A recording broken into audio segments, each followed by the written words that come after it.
Bom dia a todos e a todas. Sejam muito bem-vindos ao nosso webinar. Eu sou a Eliane Oliveira, faço parte do time da Singenta Prev. É uma satisfação recebê-los neste encontro, que certamente proporcionará um conteúdo relevante sobre o imposto de renda, um dos temas mais pedidos na nossa pesquisa. Obrigada, Neemias, nosso intérprete de Libras. Obrigada, Carlos.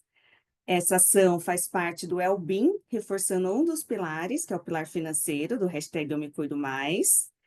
Lembrando que este webinar está sendo gravado e vocês podem enviar suas perguntas a qualquer momento pelo Q&A. Ao final da sessão, haverá um momento para as respostas. Para dar início à nossa palestra, convido agora o Carlos Castro, fundador da Fintech Super Rico, parceira do projeto de educação financeira para cultivar da Singenta Prev. É com você, Carlos. Bem-vindo. Agradeço pela oportunidade. É um prazer, nessa manhã aqui, falarmos sobre o tema de planejamento financeiro. O imposto de renda, ele é uma parte muito, muito importante. E, como ele trouxe, fiquem à vontade para compartilhar as suas perguntas ao longo da apresentação.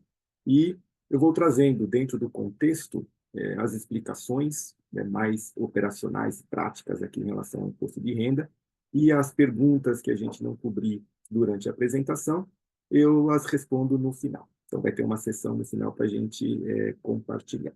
Tá? Agradecer mais uma vez aqui pela parceria que a gente tem junto com a Mercer dentro desse programa, né, que é um programa realmente muito, muito importante quando a gente fala de saúde financeira, que é a nossa proposta aqui. Então, vamos lá. Vamos desmistificar o tema do imposto de renda.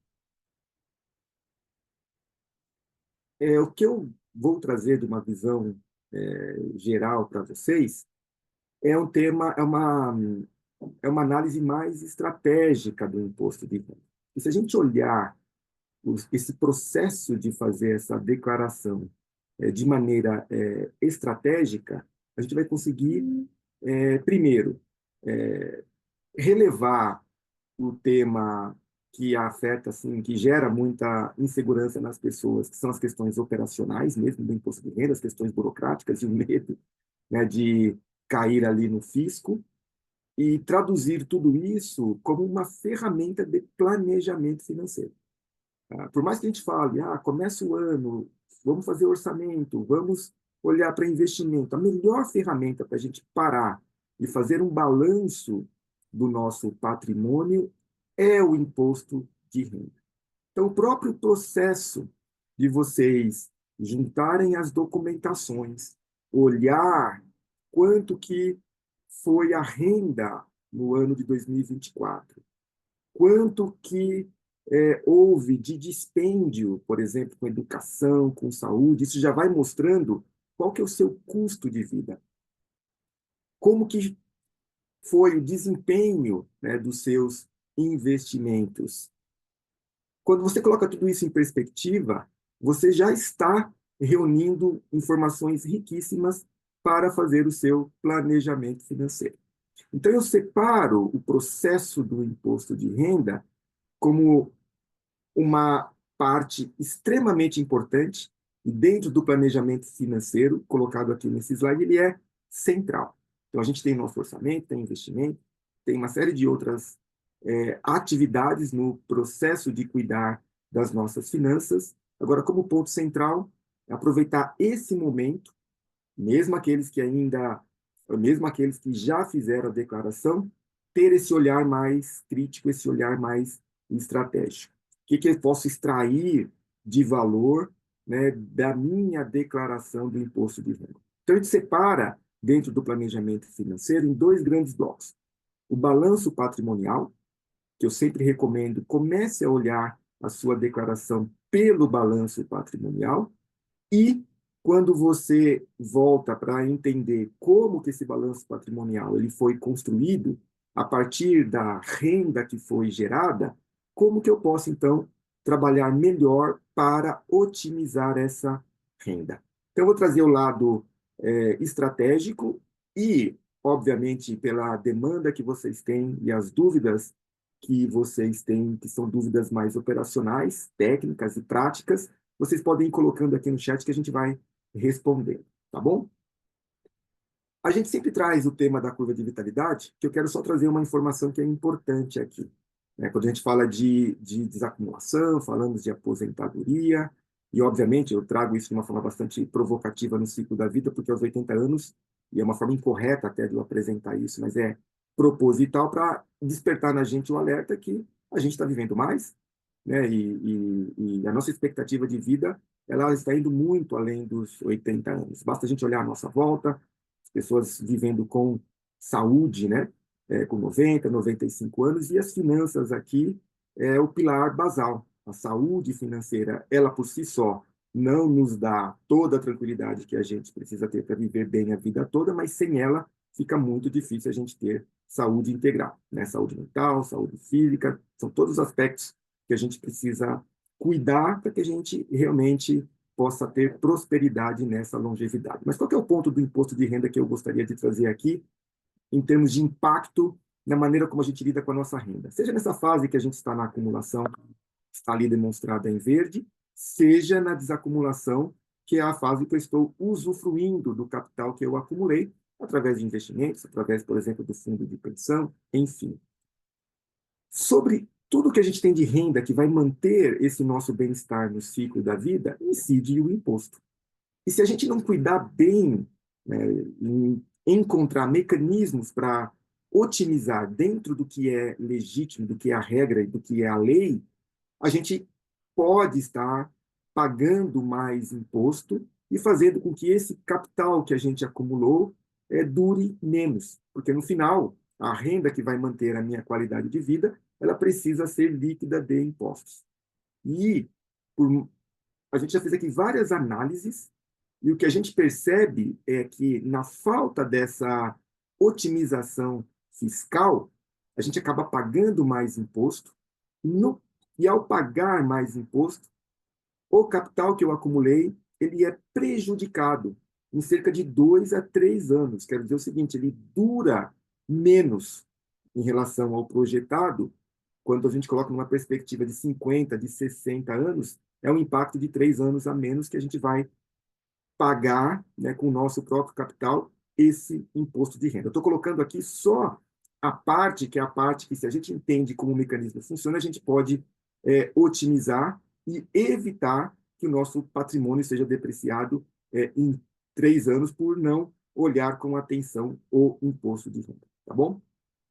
Em termos de processo, de forma prática, por mais que vocês, por exemplo, usem contadores, né, para fazer o seu imposto de renda, a parte estratégica tem que estar conosco, né? Se você faz seu imposto de renda, ótimo. Se você delega e tem um contador para fazer isso, ótimo também. Mas a visão estratégica para tomada de decisão de como fazer as melhores escolhas, essa não deve ser delegada.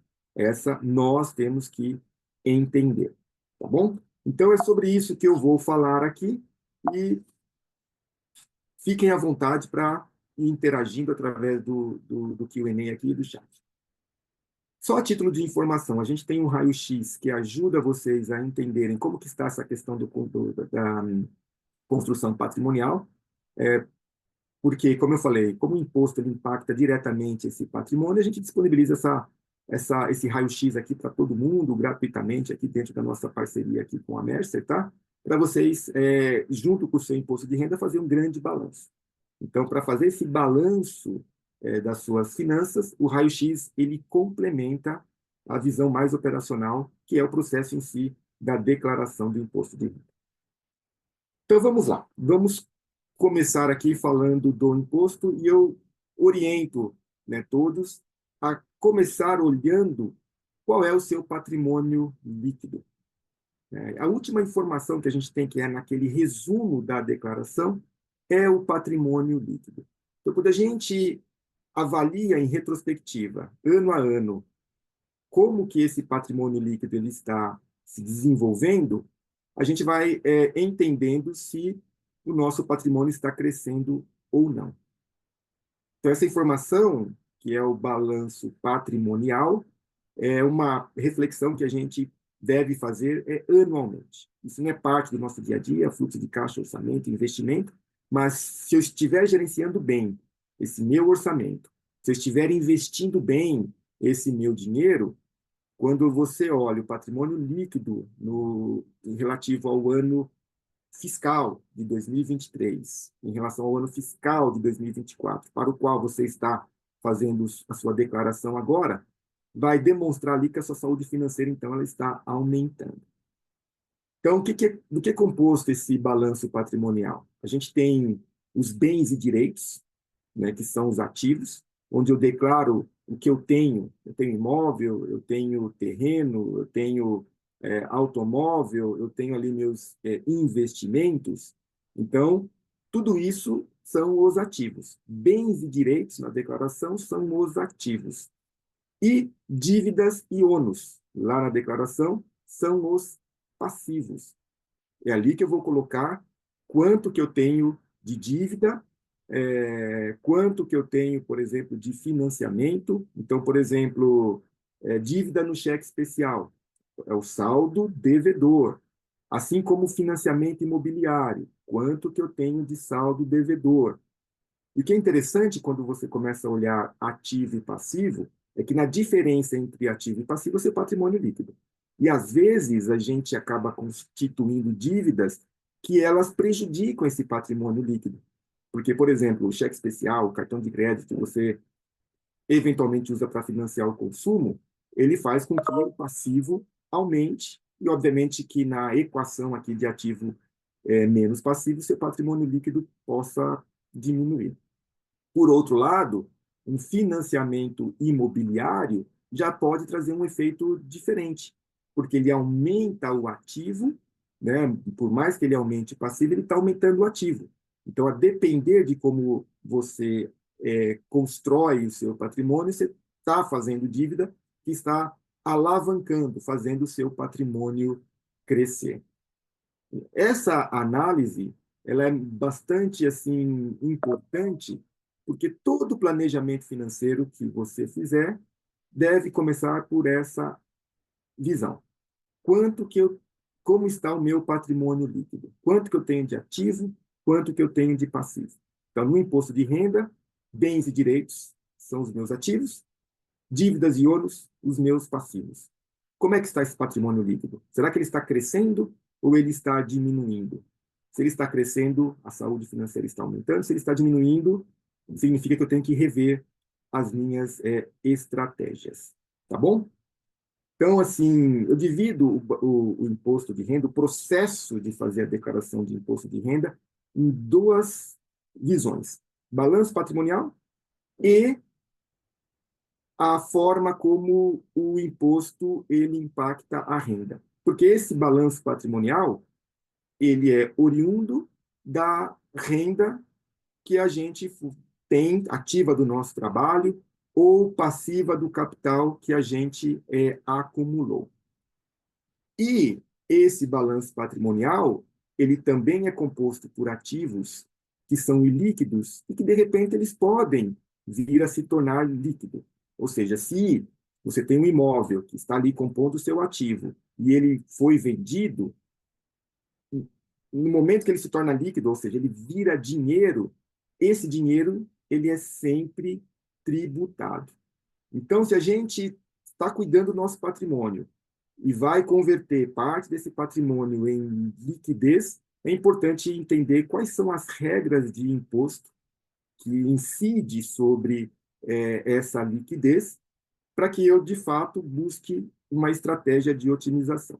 Então, para fechar essa primeira parte aqui de balanço patrimonial, o cuidado que a gente tem que ter, e aí entrando no tema da renda, é como que eu administro esse imposto sobre essa renda. Ou seja, a renda significa o seguinte: tudo que é liquidez, tudo que é dinheiro, sobre ele, no fluxo ali das suas finanças, há várias regras de incidência de imposto. E o que eu quero compartilhar com vocês é uma coisa chamada elisão fiscal, que é dentro dessas regras de cobrança de imposto, e essas regras elas vão se aperfeiçoando ou vão mudando com o tempo, como que eu posso fazer para pagar menos imposto. Então, elisão fiscal é uma coisa legal, né, onde eu tenho mecanismos para pagar menos imposto. Tá bom?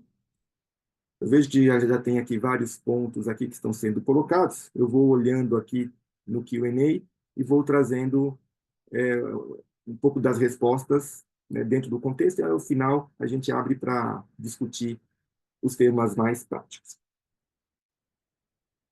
Então, vamos lá. Então, sobre a renda. A renda, lá na nossa declaração, ela tem regras de tributação. Então, eu tenho a renda que é tributada, a renda que é isenta, e a renda que eu coloquei aqui como tributada e marquei, ela é uma renda que, na nossa declaração, ela pode ser compensada.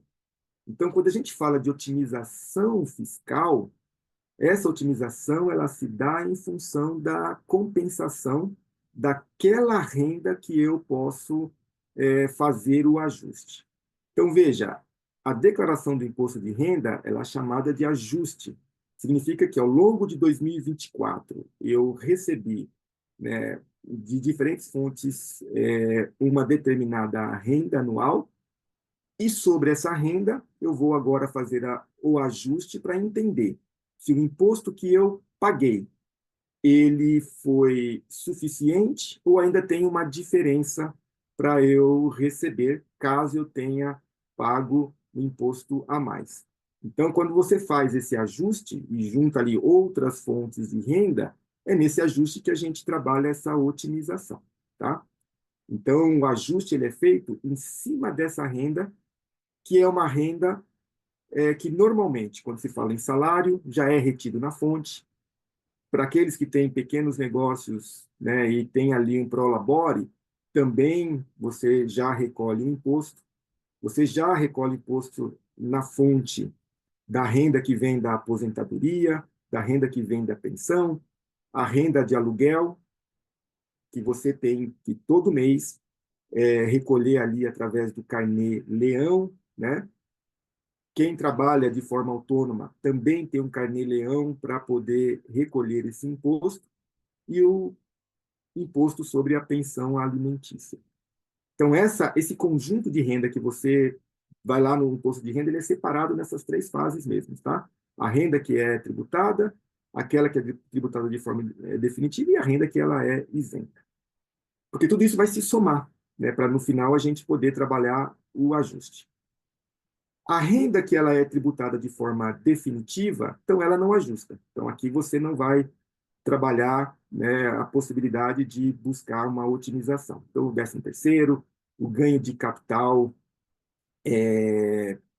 por exemplo, na venda de um imóvel, você já paga o imposto e esse imposto ele é definitivo, ele é o devido, ele é o correto. A renda que por exemplo, o salário, né, que é uma renda sobre a qual o imposto ele é retido na fonte, dependendo, pode ser que houve uma retenção maior do que o imposto devido. E aí que entra, né, você poder restituir o imposto que você pagou a mais ao longo de 2024, né? Já a definitiva, não. É o imposto devido, então ele não vai para ajuste. E você tem todas as rendas que são isentas, né? Bolsa de estudos, uma indenização, por exemplo, de um prêmio de um seguro, uma indenização, né, de um seguro, lucros e dividendos de investimentos. Ah, eu investi em ações. Se eu tenho na compensação a lucros, esses dividendos, eles não são tributados, por enquanto são isentos, né?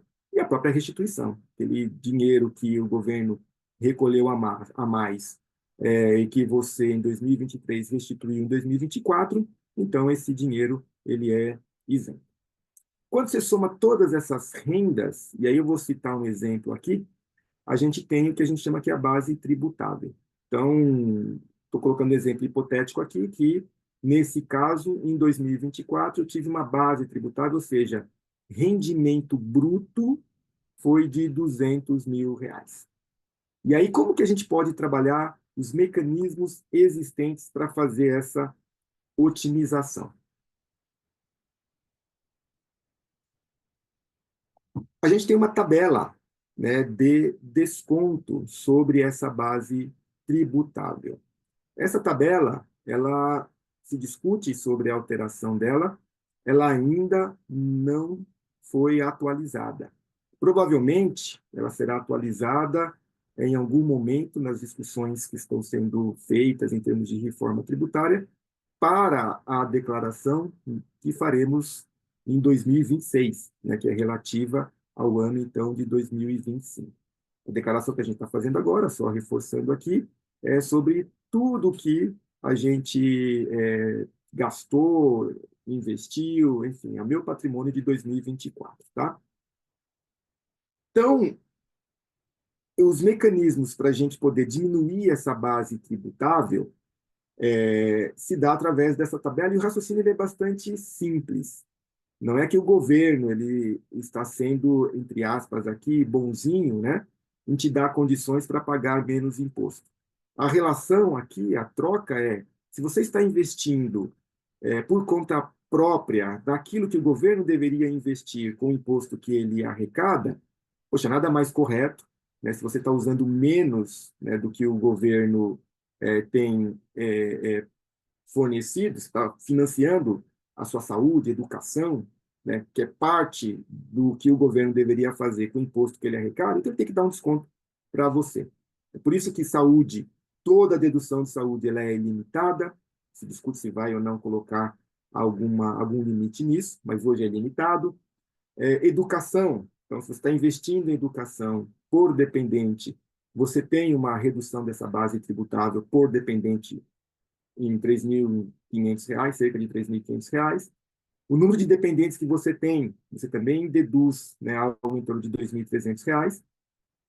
Você pode fazer as doações incentivadas, né, onde você tem uma redução aí de 6% do imposto devido, e a previdência, né, por exemplo, o fundo de pensão, onde você reduz aí 12% desse rendimento tributável. Saúde, educação, dependentes e o fundo de pensão, esse impacto ele ele acontece dentro do ano fiscal, ou seja, não adianta, né, agora no ato de você declarar, fazer o ajuste, você se beneficiar disso. Então, quando a gente fala do imposto de renda, a gente já tem que olhar o ano atual, que é em 2025, para eu já trabalhar esse mecanismo de otimização pensando quando eu declarar lá em 2026. Porque se você não fez isso em 2024, então você não consegue se beneficiar. E muita gente acaba, de fato, relegando isso, né? Quando senta para olhar a declaração, a gente está fazendo a análise do passado. E aí é lá no passado que esses ajustes poderiam ter sido feitos. Então, se não fizermos, vamos entender que agora, nesse ano, eu já começo a trabalhar, principalmente na questão da Previdência, né, do fundo de pensão, que é uma das formas que eu tenho para poder reduzir a base. Nesse exemplo que eu trouxe aqui, eu estou falando o seguinte, né, combinando saúde, educação, dependentes e fundo de pensão, eu consegui uma dedução de R$ 25.000. Então, sobre a minha tributação, sobre a minha base tributável de 200 mil, eu reduzo 25 mil e o imposto, então, ele vai ser aplicado em cima de 175 mil. Aqui que está a grande otimização, tá?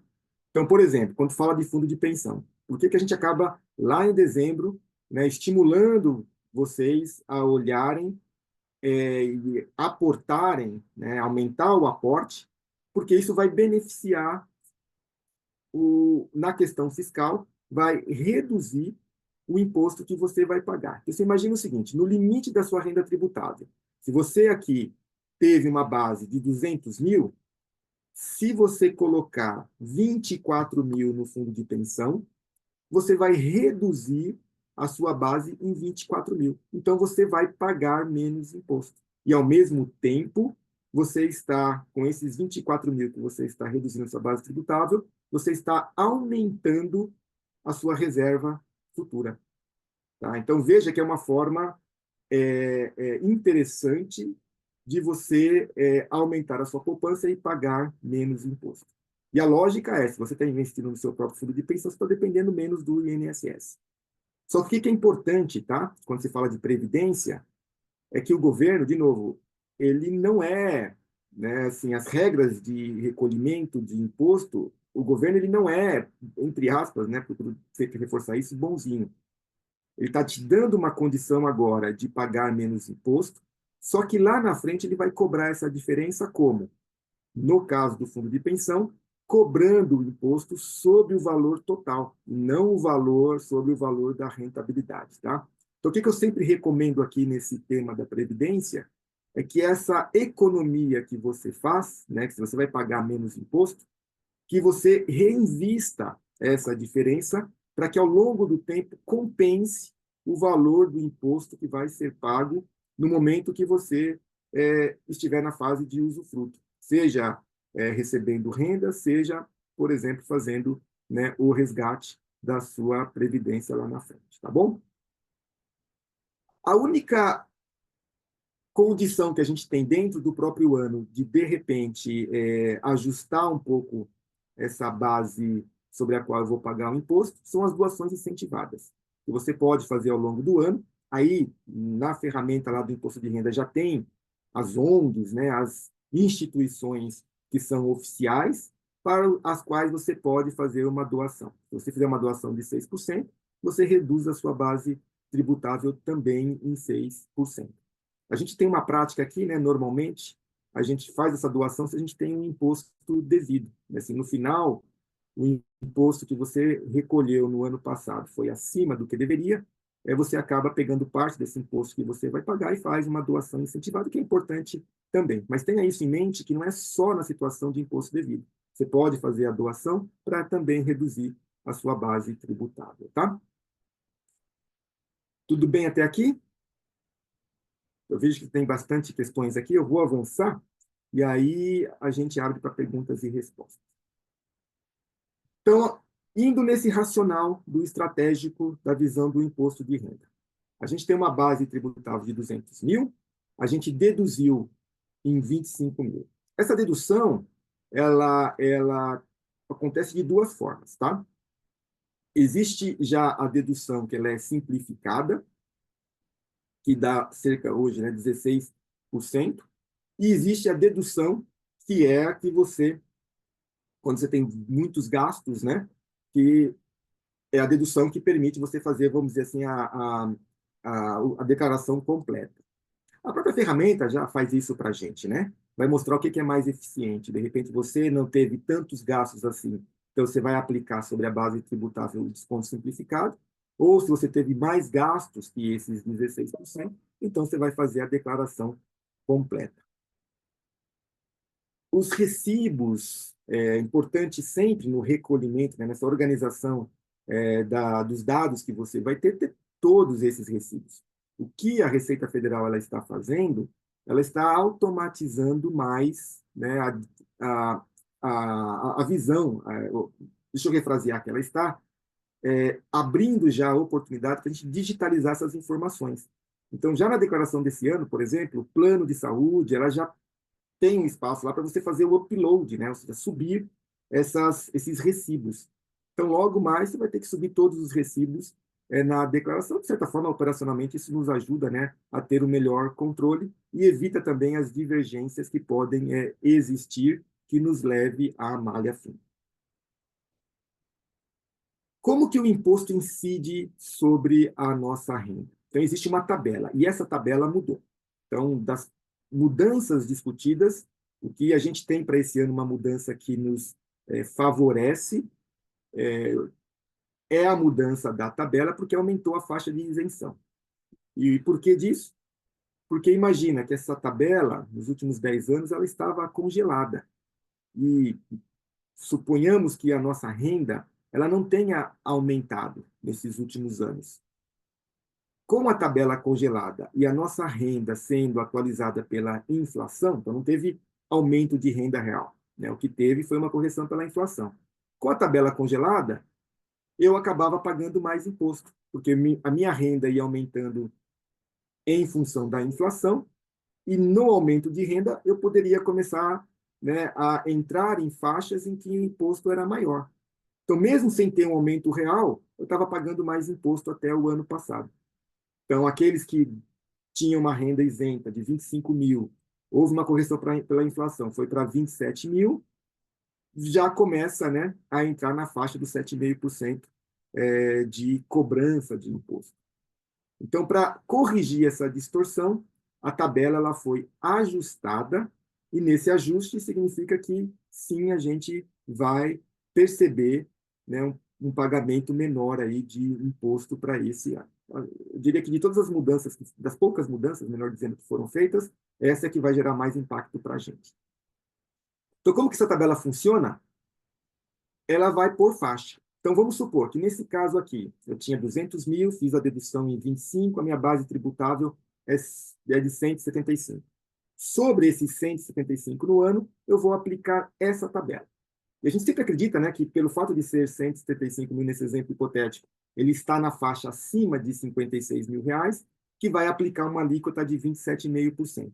Não, porque as faixas anteriores elas são aplicadas de forma proporcional dentro desses 175, ou seja, dentro dos 175, vai pegar a faixa dos 27 mil, os primeiros 27 mil no 175, eles são isentos. Na segunda faixa, né, do 27 ao 33, aplica-se 7,5 e assim por diante. Até que, dentro dos 175 mil, a faixa acima dos 56 vai aplicar o 27,5. É por isso que, quando você vê a alíquota final, nesse exemplo aqui está em 21,54%, porque existe uma redução, uma adequação do imposto dentro dos 175 mil para os valores relativos até 56 mil reais, né, nesse caso. Tá bom? Então, isso posto, o que a gente tem de mudança? As principais mudanças. As que nos afetam aqui é a base da tabela de imposto. Então, a isenção ela subiu para 34 mil. Então, quem teve no ano passado um rendimento bruto de 34 mil está isento. Então, essa tabela aqui ela vai começar a aplicar a dedução a partir desses 34 mil. Para a gente não ter que ficar fazendo conta, obviamente que o software já faz isso por nós, já existe ali o quanto, em termos de valor, sobre essa base tributável, já é deduzido do imposto a pagar.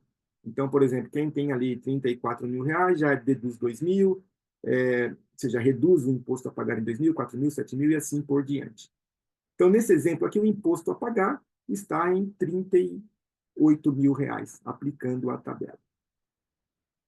As demais mudanças para esse ano, elas são bem específicas, né? Então, tem a ver com atividade rural, por exemplo, aí bens imóveis, porque você tem uma diferenciação por estado, né? Tem regras particulares de imóveis que são imóveis antigos e que, dependendo dessas regras, e aí você tem essas especificidades, é sempre bom vocês verificarem isso. Se você vendeu esse imóvel e gerou ali um ganho de capital, dependendo da regra, esse ganho de capital ele não é tributado, ele é isento, tá? Então, houve também algumas atualizações relativas a isso. Para investimentos no exterior, quem tem investimento no exterior, o imposto ele já foi cobrado em 15%, então na declaração você simplesmente vai apontar isso, e todas as demais obrigatoriedades elas foram mantidas. Então as mudanças elas são realmente pequenas, a de grande impacto é a faixa de isenção. Então quando a gente termina o nosso imposto, a otimização que a gente pode fazer, ela tem que ser feita então dentro do ano fiscal. Então o que eu chamo todos aqui para, a partir desse ano, uma visão aqui mais de planejamento financeiro, entendendo como é o mecanismo por trás, né, do imposto de renda, que a gente já se beneficie dessas isenções para reduzir essa base tributável lá na frente. Então, para a declaração desse ano, se você não fez isso, né, em relação ao ano passado, faça então agora durante 2025 para se beneficiar em 2026, tá? Então, o imposto, obviamente, é sempre imposto a pagar. O que pode ter acontecido é que das três fontes de renda, você pode ter tido um recolhimento maior. Então, se recolheu mais que, nesse exemplo que eu trouxe aqui para ilustrar, mais que 38 mil, você recebe a diferença, então você restitui. E se você recolheu menos, né, que os 38, você vai ter imposto a pagar. O governo ele tem investido muito na digitalização, tá? Então, e até para incentivar você a entregar o seu imposto, né, de uma forma mais digital possível, você tem alguns incentivos, né? Por exemplo, se você paga o imposto ali via Pix, você tem determinadas assim prioridades. Então, por exemplo, no caso da declaração pré-preenchida, ela hoje ela traz para muitos casos, tá? O imposto ali na 90% de acuracidade dos dados. Então, isso, para quem não fez ainda, vai ajudar bastante, porque pela pré-preenchida, você já tem todos os dados ali que você vai acrescentar esses 10%, é o que a gente tem visto aqui em NET, para poder concluir a sua declaração e evitar, né, que a declaração caia ali na malha fina, tá? Como é que você faz isso? Como é que você faz a declaração pré-preenchida? Você vai lá no eGov, aí o eGov tem uma série de características lá de segurança de dados que você fornece para o eGov, e você consegue baixar a sua declaração pré-preenchida, colocar na ferramenta e seguir a partir dali. Então, se você tem imposto a restituir e fez pela pré-preenchida, você vai ter prioridade no recebimento dessa restituição.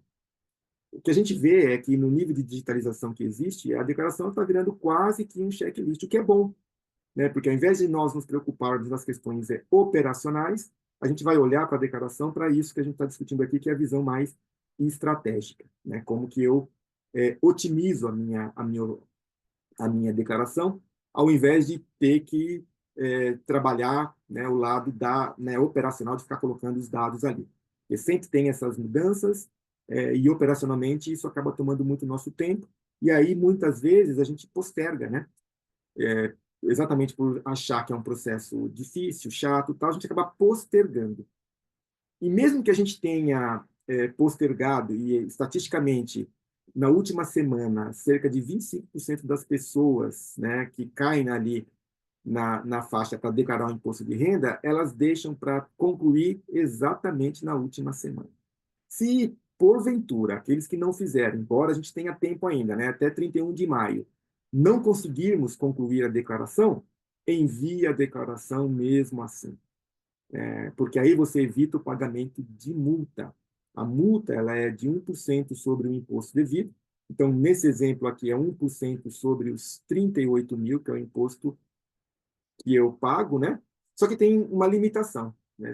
O mínimo é de 165, não pode passar 20%. Então, não conseguiu fazer a declaração por qualquer motivo, envia e depois você vai retificar. Cair na malha fina hoje em dia significa que há uma divergência, né? E como o governo hoje, pelo nível de digitalização, já tem todos os controles, então toda a fonte de renda que você tem está do outro lado, do lado de mercado, as instituições elas têm que informar a Receita. Mesmo quando você olha sua movimentação financeira e você declara apenas o saldo da sua conta corrente, o governo não está olhando apenas o saldo, né? Ele está olhando tudo que foi movimentado na sua conta corrente, porque os bancos precisam informar a instituição, a Receita, através, por exemplo, de um relatório que é chamado de MOF, né? Relatório de Movimentação Financeira.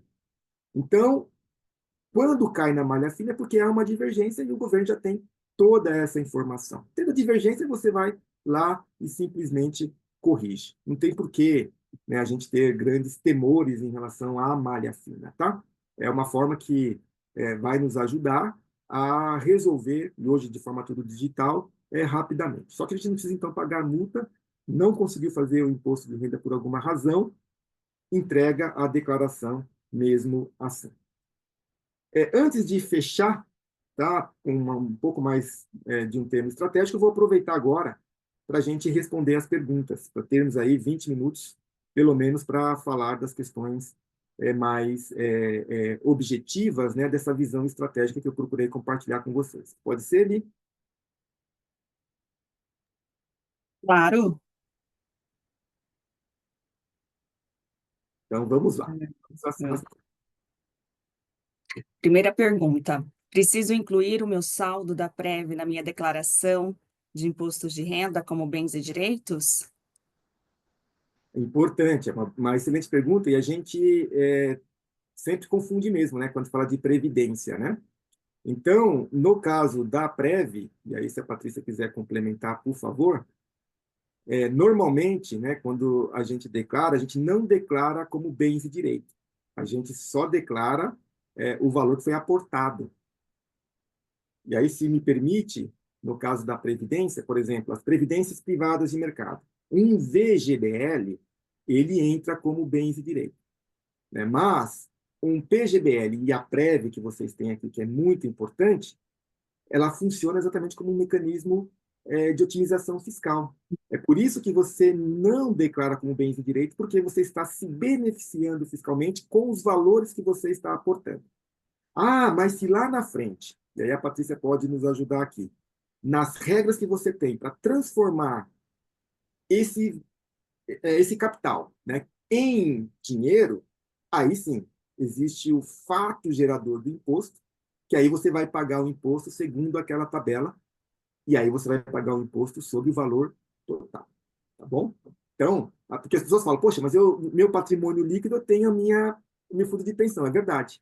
Só que ele não aparece agora, ele vai aparecer lá na frente, a depender da maneira como você vai escolher resgatar. Se você vai receber renda, renda por prazo determinado, se você vai resgatar integralmente. Agora, essas regras eu não me arrisco a colocar aqui, porque a Patrícia tem mais propriedade sobre isso, né?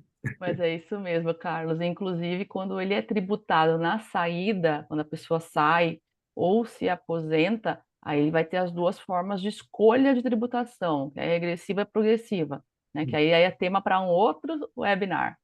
Mas é isso mesmo que você colocou. Dando continuidade aqui nas perguntas, a próxima: o financiamento bancário para compra de imóveis deve ser declarado como dívida na declaração de imposto de renda?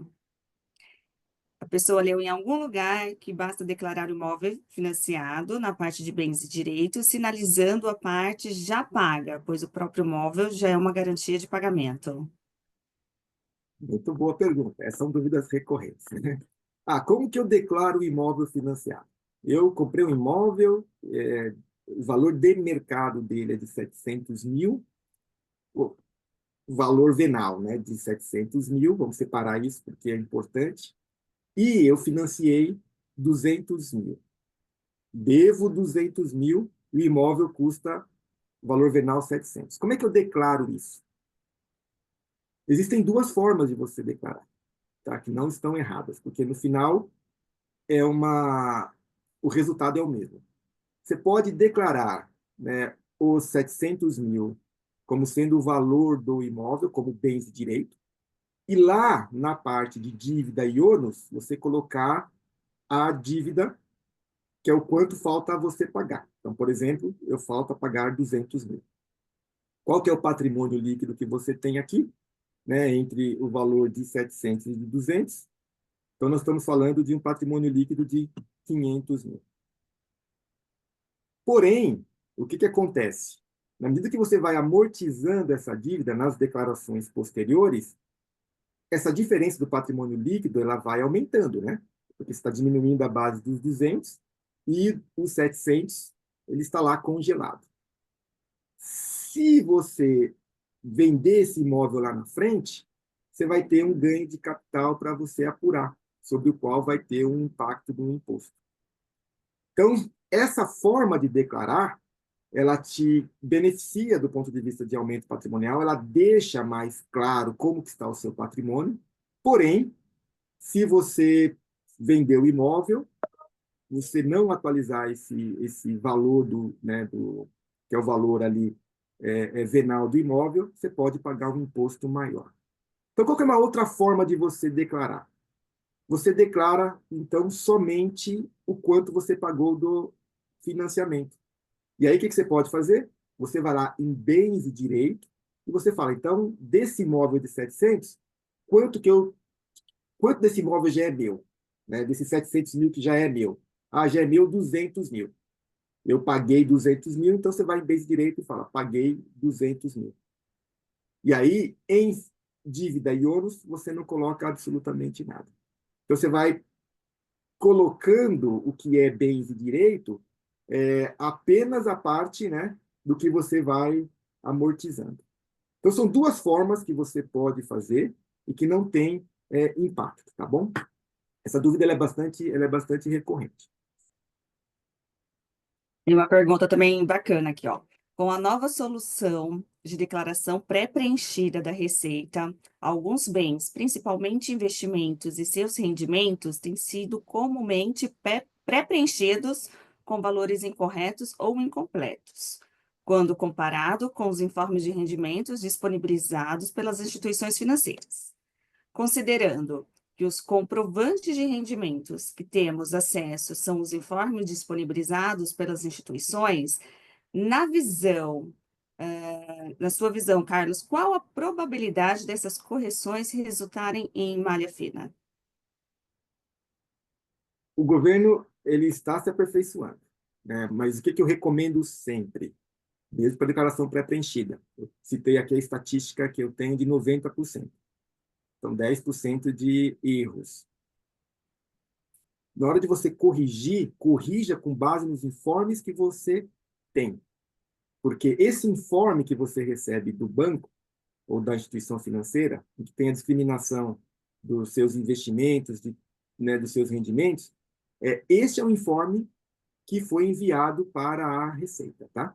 Então, se tem um erro na declaração pré-preenchida, para você evitar cair na malha fina, corrija de acordo com os informes que você tem.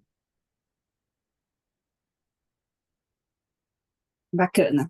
Qual é a diferença entre rendimentos de investimentos tributados de forma definitiva e rendimentos de investimentos isentos? Então, o governo, tá, para estimular a parte da economia, alguns investimentos eles são isentos de impostos. Então, vou falar, por exemplo, de LCI e LCA, né? A LCI é o tipo de investimento em renda fixa que o governo incentiva para o desenvolvimento do mercado imobiliário, assim como a LCA para o desenvolvimento do mercado de agronegócio. Então, o governo definiu essa regra, falou, sobre determinados investimentos que eu quero estimular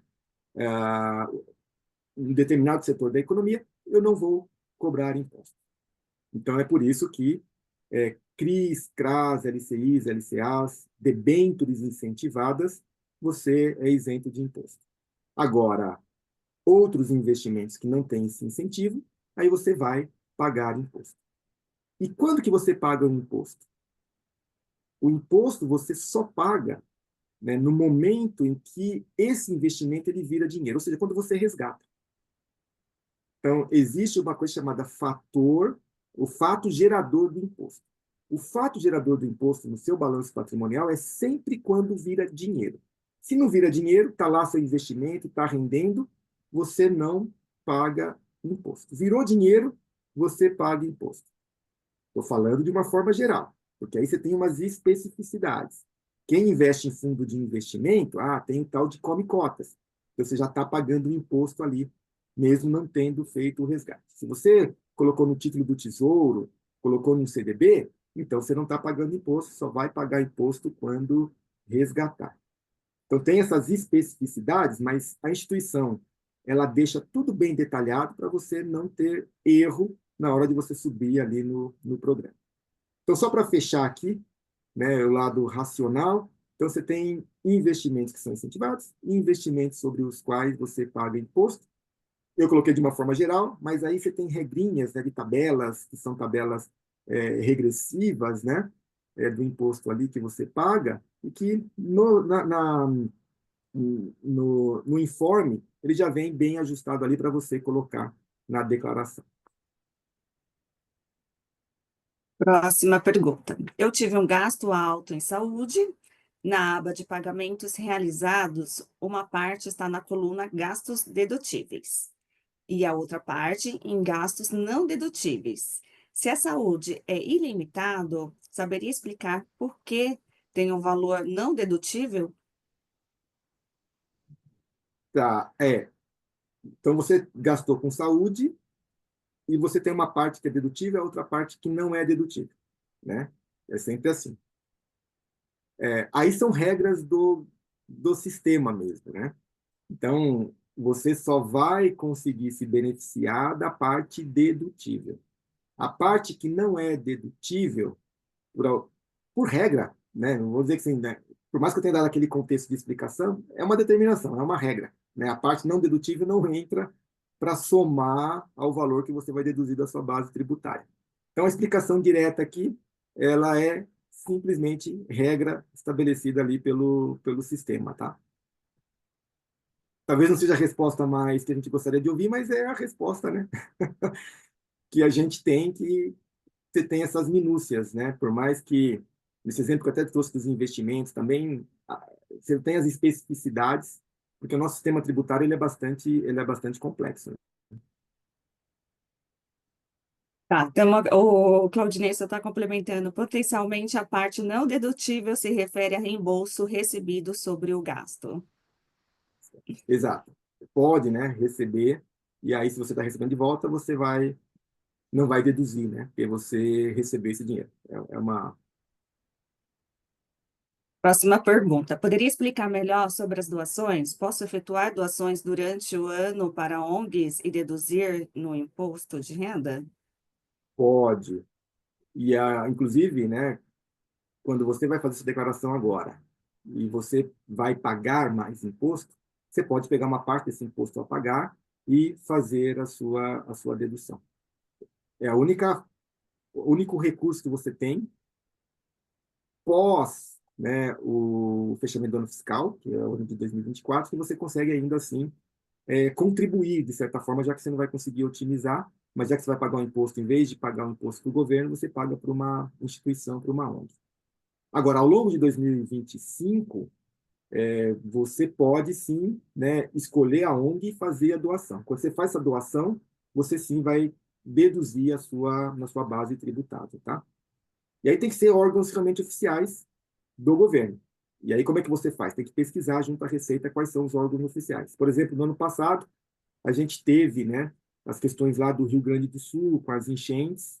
Então, para quem fez doação para órgãos oficiais, né, para ajudar o Rio Grande do Sul, pode deduzir na sua base ali de tributável do ano. Então, isso muda bastante, mas a gente tem que pesquisar, por exemplo, esse ano, através da Receita Federal, quem são os órgãos oficiais. A próxima pergunta. Poderia orientar melhor quanto à inclusão de dependente no IR de filhos, uma vez que pode ser incluído pela mãe e pai, ou um deles, e que pontos que precisamos ficar atentos? Então, você pode incluir seus dependentes. Você está dizendo quem são seus dependentes. Você pode dizer que seu dependente é o pai, é a mãe, são os filhos. Não existe uma determinação aqui, né, para dizer, em termos de regra, a Receita ela julgar se a pessoa é dependente ou não. Só que quais são os pontos aqui? Né? Vamos falar de filhos, acho que está bem tranquilo. São dependentes, então você consegue, né, diminuir a sua base tributária. Agora, você pode colocar pais e mães como dependentes? Pode, porque de repente você paga até a saúde, né? O plano de saúde dos seus pais. A gente vive uma geração sanduíche, né? Que a gente tem que cuidar dos nossos pais e dos nossos filhos. Então, você paga o plano de saúde dos seus pais também, e aí você vai colocar eles como dependentes para poder deduzir esse plano de saúde. Agora, se seus pais são aposentados, e eles recebem uma renda do INSS, o que você tem que analisar? Se você colocar os seus pais como dependentes, porque você paga o plano de saúde, vai deduzir o plano de saúde, só que essa renda dos seus pais também vai somar a, a sua base tributável. E aí pode não valer a pena, né? Então, do ponto de vista de imposto a pagar, pode não valer a pena, por mais que você pague a saúde, né, o plano de saúde dos seus pais, incluir os seus pais como dependentes. Então, só que antes, né, de você enviar, né, a declaração, você pode fazer essa simulação. Colocar lá e ver qual que é a melhor forma, né, de você recolher ali, de pagar o imposto, tá? A próxima pergunta. Na dúvida sobre declaração de imóvel, sendo casado, os dois precisam declarar ou apenas um dos cônjuges?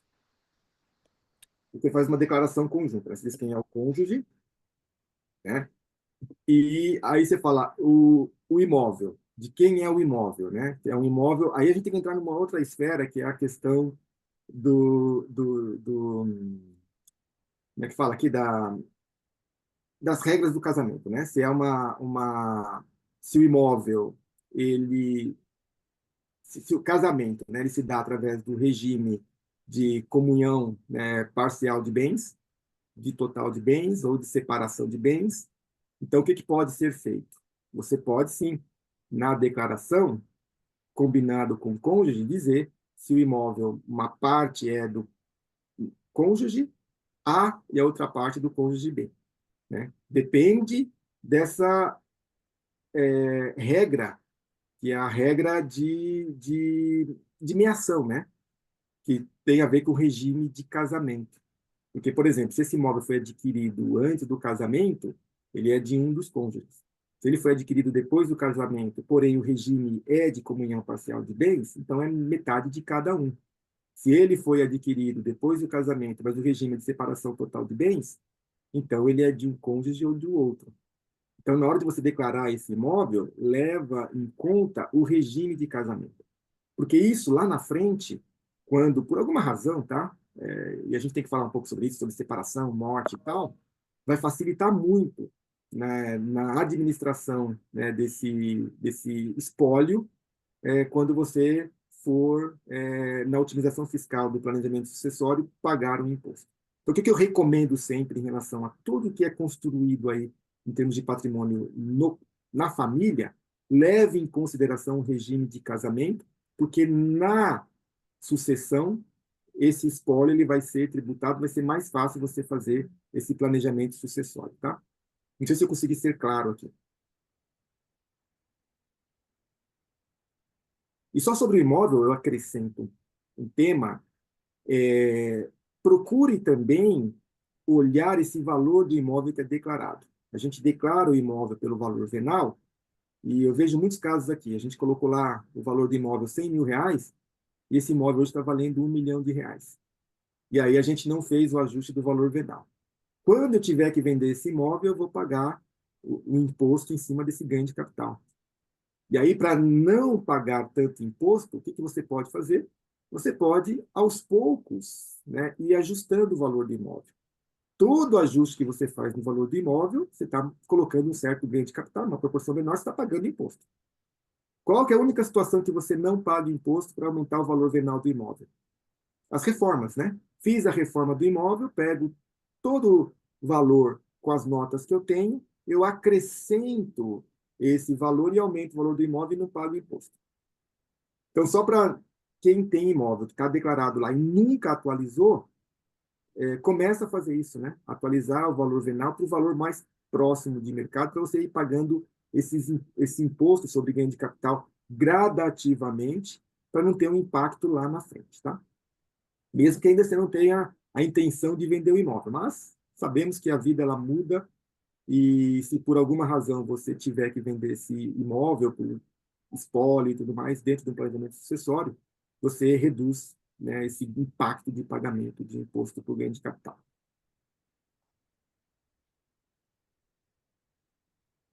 Carlos, obrigada. Chegamos aqui ao final do nosso webinar, já batemos aqui 10 horas e 1 minuto. Paty, obrigada. Neemias, obrigado por estar conosco. Essa sessão foi gravada e será disponibilizada nos nossos canais de comunicação. Obrigada, pessoal, pela disponibilidade. Até uma próxima. Até.